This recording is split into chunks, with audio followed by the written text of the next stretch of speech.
అనారోగ్యం, ఉద్యోగం, వ్యాపారం అప్పులతో బాధపడుతున్నారా? వెంటనే జేకేఆర్ గురువు గారికి కాల్ చేసి అపాయింట్మెంట్ తీసుకోండి. హలో నమస్తే, వెల్కమ్ టు సుమన్ టీవీ. ప్రస్తుతం మనతో పాటు స్టూడియోలో మోటివేషనల్ స్పీకర్ రామ్ మెట్టు గారు ఉన్నారు. వీరితో ఈరోజు కొన్ని విషయాన్ని మనం డిస్కస్ చేద్దాం. హలో అండి రామ్ గారు, నమస్తే. నమస్తే అండి. సో రిలేషన్షిప్ గురించి మనం చాలా విషయాలు మాట్లాడుకున్నాం ఇప్పటి వరకు కూడా. బట్ ఎంత మాట్లాడుకున్నా కానీ ఏదో ఒక ఇష్యూస్ అనేవి రేజ్ అవుతూనే ఉంటాయి. అందులో మెయిన్ రీజన్ ఏంటి అంటే, లైక్ మెయిన్ ఇష్యూ ఏంటంటే మనకి trust issues. Trust issue break అవ్వకుండా ఒక రిలేషన్షిప్ హెల్తీగా ఉంచుకోవాలి అంటే కపుల్స్ ఎలా ఉండాలి అసలు యాక్చువల్లీ?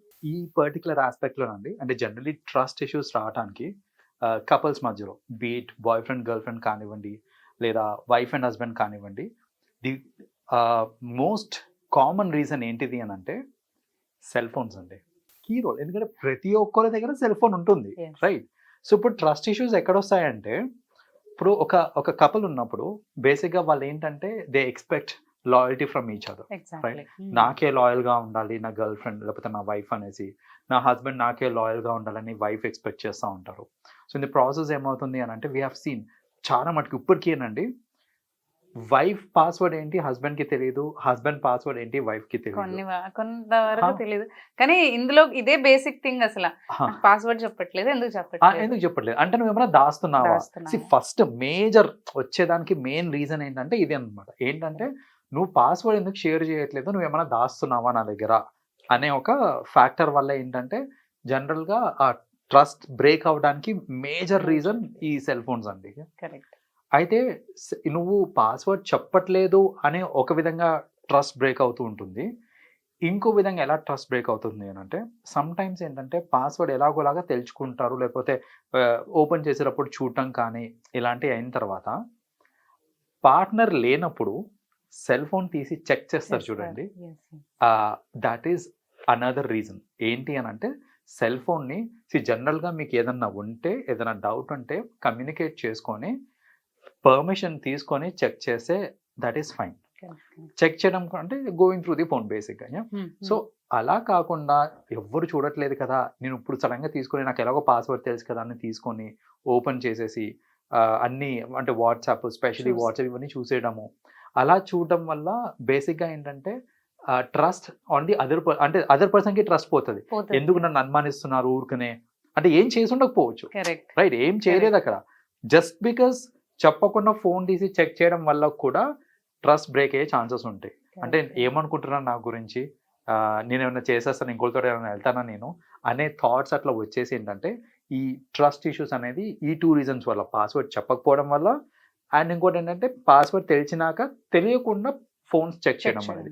సో ఫోన్ అనేది ఒక ప్రైమరీ సోర్స్ అండి ఈ ట్రస్ట్ అనేది బ్రేక్ అవ్వడానికి.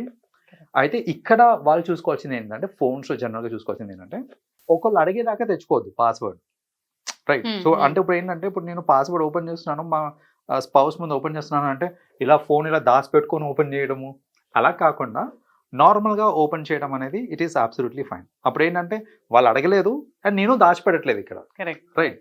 అండ్ ఇప్పుడు నార్మల్గా ఏదన్నా వర్క్ మీద నేను ఫోన్ ఇచ్చేయాలన్నా కూడా నేను హెసిటేట్ అవ్వకూడదు. లైక్ అన్లాక్ చేసి ఏదైనా బుకింగ్ చేయాలి, ఒకసారి ఫోన్ ఇవ్వు అని అంటే I should be able to like unlock చేసి అలా చేయాలి. అలా చేస్తే ఏంటంటే అప్పుడు ట్రస్ట్ అనేది ఉంటుంది మనకి. అలా కాకుండా ఏం పని చెప్పు నేను చేసేస్తా అని చెప్పడము, లేకపోతే ఇంకేదైనా డివైస్ నుంచి తీసుకొని నా డివైస్ ఇవ్వకపోవడము, ఇలాంటివి చేయటం వల్ల ఏంటంటే ఆ ఇష్యూస్ రావటం అనేది ఉంటుంది. ఒకవేళ నిజంగా ఫోన్ నాకు అవసరము ఇవ్వలేను అన్నప్పుడు ఎక్స్ప్లెయిన్, లైక్ ఇప్పుడు నాకు ఒక కాల్ వస్తుంది, లేకపోతే నాకు ఒక ఇంటర్వ్యూ షెడ్యూల్ అయి ఉంది, సో ఆ ప్రాసెస్ మధ్యలో ఆగిపోతుంది, ఇంకో డివైస్ తీసుకో అనేసి. సో అట్లా రీజన్ ఇచ్చి మీరు డినై చేస్తే అది ఓకే. అలా కాకుండా రీజన్ ఏం చెప్పకుండా నువ్వు వేరే దాన్ని తీసుకున్న ఫోన్ ఇయ్యను అలా చెప్పారనుకోండి, మళ్ళీ ఆ ట్రస్ట్ అనేది బ్రేక్ అయ్యేదానికి ఛాన్సెస్ ఉంటాయి అన్నమాట. So that is one thing. అంటే మొబైల్ డివైసెస్ అనేది ఒక కీ రోల్ ప్లే చేస్తుంది ట్రస్ట్ బ్రేక్ అవడానికి. రెండో రీజన్ ఏంటంటే, ఈ మధ్యన both wife and husband working, right? So working అన్నప్పుడు ఆబ్వియస్లీ మనకు ఒక సపరేట్ క్యాబిన్ ఇచ్చేసి మీరు వర్క్ చేసేనని చెప్పరు. మనము ఒక టీంతో వర్క్ చేయాలి, అంటే నలుగురితో ఇంటరాక్ట్ అవ్వుకుంటూ చేయాలి. సో ఆ నలుగురులో అబ్బాయిలు ఉంటారు, అమ్మాయిలు ఉంటారు, బోత్ జెండర్స్ మిక్స్డ్ ఉంటారు, రైట్? సో ఇక్కడ ఏమవుతుంది అని అంటే, ఇలా ఉన్నప్పుడు వర్క్ పరంగా కానివ్వండి, ఫర్ వాట్ ఎవర్ రీజన్స్ మనము వేరే వాళ్ళతో మాట్లాడుతూ ఉంటాం, అది కామన్, ఆబ్వియస్ అది. సో అలా మాట్లాడే టైంలో కొందరు ఏంటంటే ఇప్పుడు చూడండి ఇలా ఫోన్ చెక్ చేయడం ఇవన్నీ చేయటం వల్ల ఒక కైండ్ ఆఫ్ కమ్యూనికేషన్ గ్యాప్ వచ్చేస్తుంది కపుల్స్ మధ్యలో. అవును. వచ్చినప్పుడు నిజంగానే ఇప్పుడు నాకు ఒక అబ్బాయి ఫోన్ చేస్తున్నా, లేకపోతే ఒక అమ్మాయి ఫోన్ చేస్తుంది నాకు. ఆ అమ్మాయి ఫోన్ చేస్తున్నప్పుడు ఆల్రెడీ డౌట్ పడుతున్నారు అన్నప్పుడు మా ఇద్దరి మధ్యలో ఏమి లేకపోయినా కూడా నాకు ఒక కైండ్ ఆఫ్ ఫియర్ అనేది వచ్చేస్తుంటది అనమాట. అవును, అరే అవును. చూడలేదు కదా పొరపాటున కూడా అనేది. అంటే ఏంటంటే ఇంకా దాచడానికి ట్రై ట్రై చేస్తూ ఉంటాం. చెప్తే ఏమనుకుంటారో తెలియదు, ఎలా తీసుకుంటారో తెలియదు, పాజిటివ్ గా Correct. తీసుకుంటారో లేదా అనేసి. సో ఇన్ అ వే చెప్పాలంటే ఇలాంటి డౌటింగ్ స్టార్ట్ అయినప్పుడు కమ్యూనికేషన్ గ్యాప్ కూడా పెరిగిపోతుంది వీళ్ళ మధ్యలో, ఇది మన కపుల్స్ మధ్యలో. సో ఆ కమ్యూనికేషన్ గ్యాప్ పెరిగింది అన్నప్పుడు ఏంటంటే దే కాంట్ ఎక్స్ప్రెస్ ఫ్రీలీ. వాళ్ళకి ఏదైనా ప్రాబ్లం ఉన్నా ఎక్స్ప్రెస్ చేయలేరు, ఏదైనా నిజంగా జరుగుతుంది అన్నా కూడా దాన్ని ఎక్స్ప్రెస్ చేయలేరు. అండ్ ఇలాగే దాచడంలో ఆఫీస్ ప్లేస్ లో ఎవరన్నా వాళ్ళతో వచ్చి మాట్లాడి ఏమైనా షేర్ చేసిన, అయ్యో ఇది తీసుకెళ్లి షేర్ చేస్తే నువ్వే ఏదో మాట్లాడి ఉంటావు, సో అలాంటివి కూడా అవుతుంటాయి. అవన్నీ ఏంటంటే కూడా దాచేస్తూ ఉంటాం. ఇప్పుడు ఇప్పుడు ఎట్లాంటి అంటే కొన్ని మళ్ళీ ఏంటంటే ఏది మన నిప్పు లేనిది పొగరాదు ఇట్లాంటివన్నీ చెప్తా ఉంటారు. నువ్వే ఏదో చేసి ఉంటావు, నువ్వే హింట్ ఇచ్చి ఉంటావు కాబట్టి వాళ్ళకి వెళ్ళారు అనేసి ఇలాంటివి స్టార్ట్ అవుతా ఉంటాయి. Correct, so correct. ఇవన్నీ కాకుండా ఒక ట్రస్ట్ అనేది మ్యూచువల్ గా ఉండాలి అని అంటే ఫస్ట్ ఆఫ్ ఆల్ సీక్రసీ అనేది మెయింటైన్ చేయకుండా ఉండడం బెటర్. Correct. అండ్ ఏదున్నా సరే communicate, anything communicate on a daily basis. అంటే ఇప్పుడు ఆఫీస్లో కొన్ని జరుగుతూ ఉంటాయి. కొన్ని జరుగుతున్నప్పుడు మనము చెప్పలేదు అనుకోండి ఇంట్లో ఈ రోజు జరిగింది ఇట్లా మాట్లాడుకోవడం is important between couples. So మీరు మాట్లాడుకోకుండా ఇవాళ ఆఫీస్లో ఇలా జరిగింది ఇదంతా అయింది అని మీరు చెప్పలేదు, కానీ త్రూ సమ్వన్ ఎల్స్ తెలిసింది అనుకోండి స్పౌస్కి, అప్పుడు మళ్ళీ దానివల్ల గొడవ అవుతుంది. నువ్వు ఎందుకు దాచిపెట్టావు, నువ్వు ఎందుకు చెప్పలేదు అనేసి ఇలాంటివి అవుతూ ఉంటాయి. నువ్వు చెప్పలేదంటే ఏదో నువ్వు రాంగ్ చేసావు, నువ్వేదో రాంగ్ చేసావు అనేసి. Could be as basic as ఒక టీమ్ లంచ్కి వెళ్ళటము. టీమ్ లంచ్కి అందరం కలిసే వెళ్ళాము, కానీ నేను ఆ విషయం చెప్పలేదు అనుకోండి ఇంట్లో, కానీ తెలిసింది సంహవ్.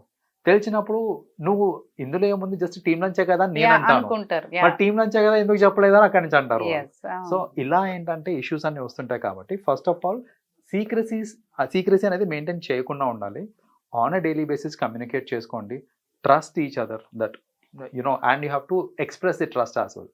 లైక్ ఇప్పుడు సపోజ్ అలాంటిది ఏదైనా అయింది అంటే కూడా, అలాంటి ఇష్యూ అని అయినా కూడా సరే నువ్వు మర్చిపోయి ఉంటావులే, ఐ ట్రస్ట్ యూ అని రియాక్ట్ అవ్వడం వేరు, నువ్వు ఎందుకు చెప్పలేదు ఇట్లా చెప్పడం వేరు. చెప్పలేదంటే నువ్వు ఏదో ఏదో చేసావు అనటం వేరు. యాంటీగా రియాక్ట్ అవ్వడం వేరు. సో అలా రియాక్ట్ అయినప్పుడు ఏంటంటే ఆ గ్యాప్ అనేది ఇంకా ఇంక్రీజ్ అవుతుంది. అలా కాకుండా ఎందుకు చెప్పలేదు అని అంటే నేను మర్చిపోయాను అన్నారు అనుకోండి, oh that's okay, I understand అనేసి మీరు వదిలేసారు అనుకోండి, అవతల కూడా అనిపిస్తుంది అరే ఇంత మంచి పార్ట్నర్కి నేను తప్పు చేయకూడదు అనేసి ఒక ఫీల్ వాళ్ళకు కూడా వస్తుంది. సో అలా ఏంటంటే ఫస్ట్ ఆఫ్ ఆల్ సీక్రెసీస్ మెయింటైన్ చేయకుండా మంచి కమ్యూనికేషన్ చూసుకుంటే ఈ ట్రస్ట్ ఇష్యూస్ రావు. ఏ రిలేషన్షిప్లో అన్నా, అది ఫ్రెండ్షిప్ కానివ్వండి, wife husband, boyfriend, girlfriend, ఎక్కడన్నా సరే మనకి ట్రస్ట్ ఇష్యూస్ వచ్చినాయి అని అంటే you can never be happy in life అండి. సో ఆ హ్యాపీనెస్ అనేది రూయిన్ అయిపోతుంది. అది ఎప్పుడు కంటిన్యూ అవుతూ ఉంటుంది. ఆపోజిట్ పర్సన్ కి కూడా, అంటే ఈ ఎవరైతే అనుమానిస్తున్నారో ఆయనకి మైండ్ ఫుల్ ఎప్పుడు అదే రన్ అవుతుంది. ఎక్కడన్నా ఉంది అంటే ఎవరితో ఉందో ఏంటో అలాగే రన్ అవుతూ ఉంటుంది. అండ్ ఆ విషయం ఎదుటి వాళ్ళని అడుగుతూ ఉంటే పద్దాక అతను ఇరిటేట్ అవుతుంది. ఎగ్జాక్ట్లీ. ఇప్పుడు చూడండి there are certain ways to know also. ఇప్పుడు ఏంటంటే సపోజ్ నేను బయటికి వెళ్తున్నాను, ఎక్కడికి వెళ్తున్నావు అని అంటే నా ఫ్రెండ్ తోటి బయటికి వెళ్తున్నాను అని, ఇప్పుడు మామూలుగా జనరల్గా ఇంగ్లీష్లో మాట్లాడేటప్పుడు I went out with a friend అని చెప్పాను అనుకోండి, I went out with a friend అనడం వేరు, I went out with my friend అనడం వేరు. ఇప్పుడు నేను మై ఫ్రెండ్ అన్నాను అని అంటే పర్సనలైజ్ చేసుకుంటున్నాను, నిజం చెప్పినట్టే అవుతుంది. I went out with a friend అన్నాను అని అంటే అక్కడ అనుమానించాల్సి వస్తుంది, ఎవరు అనేసి ఇది వస్తుంది మనకి. సో ఏదైనా సరే క్లియర్ కట్ కమ్యూనికేషన్ కూడా ఇంపార్టెంట్ మనకి. సో ఎవరితో ఏంటి అనేది పర్ఫెక్ట్గా కమ్యూనికేట్ చేసుకుంటే ఇలాంటి ఇష్యూస్ ఉండవు. అండ్ ఏదున్నా సరే కూర్చొని మాట్లాడుకోండి. అనుమానం రావచ్చు, సహజం అది. సో ఇక్కడ అనుమానం రావటంలో కూడా చాలా మంది నెగటివ్ తీసుకుంటారు, ఎందుకు అనుమానిస్తున్నారు ఏంటి అనేసి. బట్ అర్థం చేసుకోవాల్సింది ఏంటిది అని అంటే it is somewhere out of love, out of affection. ఇప్పుడు నువ్వు ఎవరితో పోతే నాకేందని వదిలేయట్లేదు కదా. ఇప్పుడు నువ్వు నాకు సంబంధించిన మనిషి అనే ఫీల్ ఉంది కాబట్టి, నువ్వంటే నాకు ఇష్టం అనే ఫీల్ ఉంది కాబట్టే ఆ ఇష్టం నుంచి వచ్చిన అనుమానమే అది. కాబట్టి అలాంటి బేసిక్ అనుమానాలు ఏదైనా వచ్చినా కూడా దాన్ని అపార్థం చేసుకొని అక్కడికక్కడ మనము రిలేషన్ బ్రేక్ చేసుకోవడం ఇవన్నీ చేయడం కరెక్ట్ కాదు. మనం కూడా అర్థం చేసుకోవాలి, మన కోసమే కదా వాళ్ళు తాపత్రయపడేది అనేసి. అది అర్థం చేసుకున్నారనుకోండి, అప్పుడు కమ్యూనికేషన్ అనేది కరెక్ట్ గా ఉంటుంది, రిలేషన్స్ అనేది బ్రేక్ అవ్వదు. ట్రాన్స్పరెన్సీ మెయింటైన్ చేస్తే బాగుంటుంది అంటారు. అబ్సల్యూట్లీ. థ్యాంక్ యూ రాము గారు ఫర్ షేరింగ్ ఇన్ఫర్మేషన్.